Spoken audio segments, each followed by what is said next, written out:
O custo de pensar.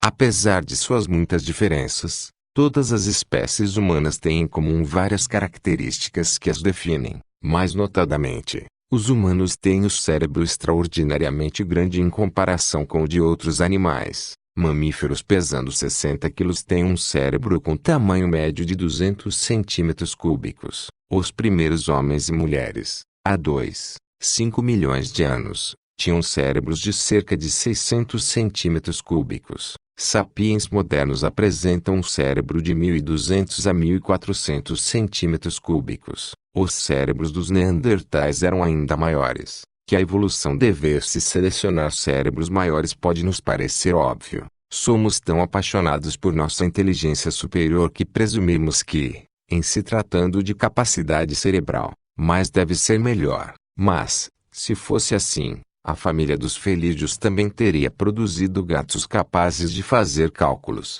e porcos teriam a esta altura lançado seus próprios programas espaciais. Por que cérebros gigantes são tão raros no reino animal? O fato é que um cérebro gigante é extremamente custoso para o corpo. Não é fácil de carregar, sobretudo quando envolvido por um crânio pesado, e ainda mais difícil de abastecer. No Homo sapiens, o cérebro equivale a 2 ou 3% do peso corporal, mas consome 25% da energia do corpo quando este está em repouso.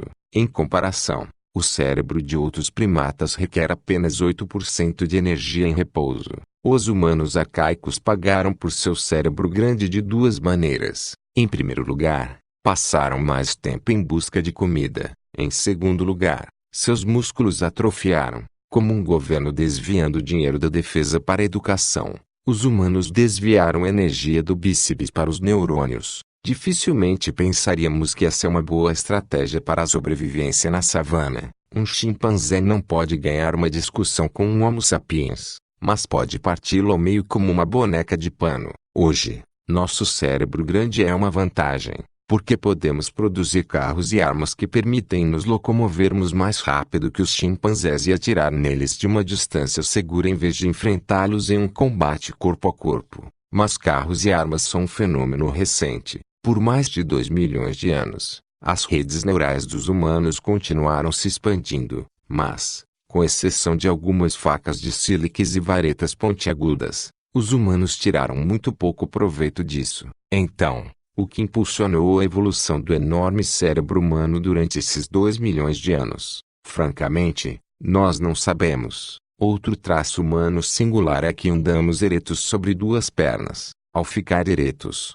é mais fácil esquadrinhar a savana à procura de animais de caça ou de inimigos. E os braços, desnecessários para a locomoção, são liberados para outros propósitos, como atirar pedras ou sinalizar. Quanto mais coisas essas mãos eram capazes de fazer, mais sucesso tinham os indivíduos. De modo que a pressão evolutiva trouxe uma concentração cada vez maior de nervos e músculos bem ajustados nas palmas e nos dedos. Em consequência, os humanos podem realizar tarefas complexas com as mãos. Em particular, podem produzir e usar ferramentas sofisticadas. Os primeiros indícios de produção de ferramentas datam de aproximadamente 5 milhões de anos atrás, e a manufatura e o uso de ferramentas são os critérios pelos quais os arqueólogos reconhecem humanos antigos. Mas caminhar com a coluna ereta tem lá suas desvantagens. O esqueleto de nossos ancestrais primatas se desenvolveu durante milhões de anos para sustentar uma criatura que andava de quatro e tinha uma cabeça relativamente pequena.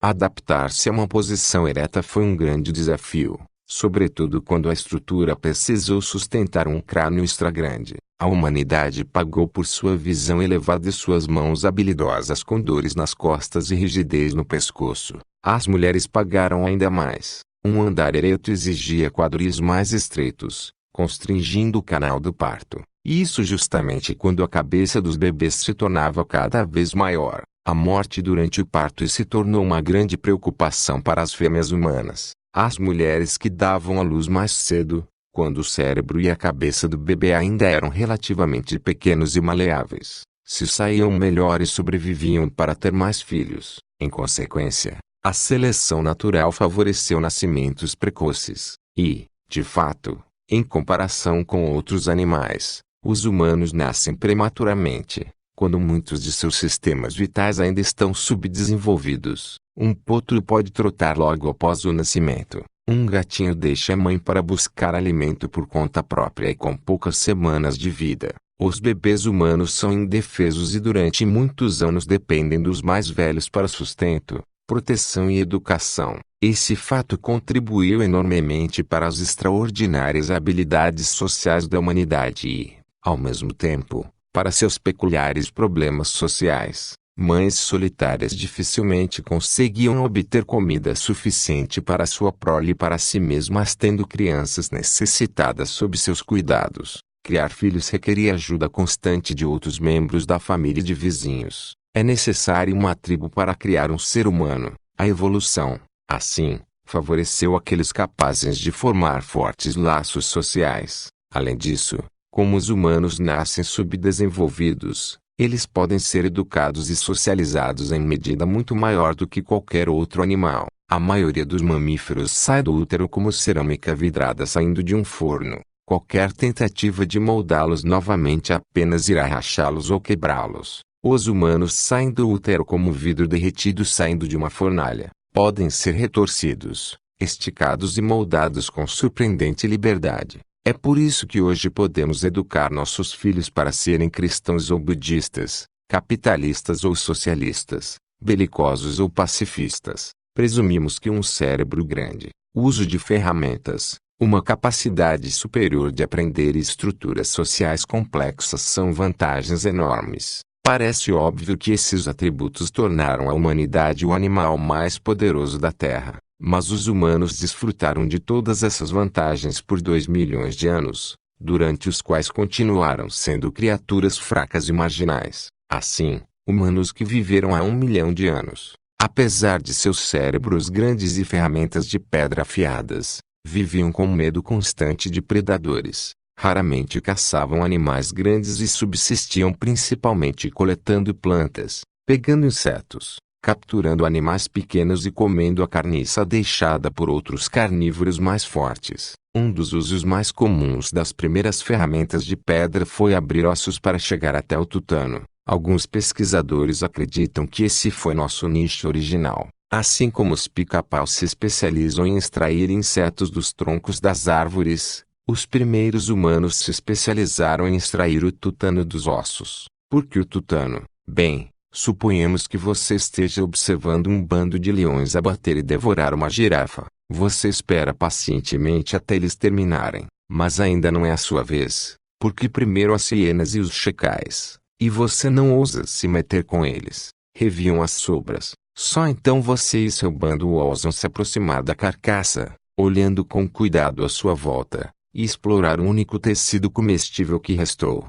Isso é essencial para entender nossa história e nossa psicologia. A posição do gênero humano na cadeia alimentar era, até muito pouco tempo atrás, solidamente intermediária. Durante milhões de anos, os humanos caçaram criaturas menores e coletaram o que podiam, ao passo que eram caçados por predadores maiores. Somente há 400 mil anos que várias espécies de homem começaram a caçar animais grandes de maneira regular. E só nos últimos 100 mil anos, com a ascensão do Homo sapiens, esse homem saltou para o topo da cadeia alimentar. Esse salto espetacular do meio para o topo teve enormes consequências. Outros animais no topo da pirâmide, como os leões e os tubarões, evoluíram para essa posição gradualmente, ao longo de milhões de anos. Isso permitiu que o ecossistema desenvolvesse formas de compensação e equilíbrio que impediam que leões e tubarões causassem destruição em excesso. À medida que os leões se tornavam mais ferozes,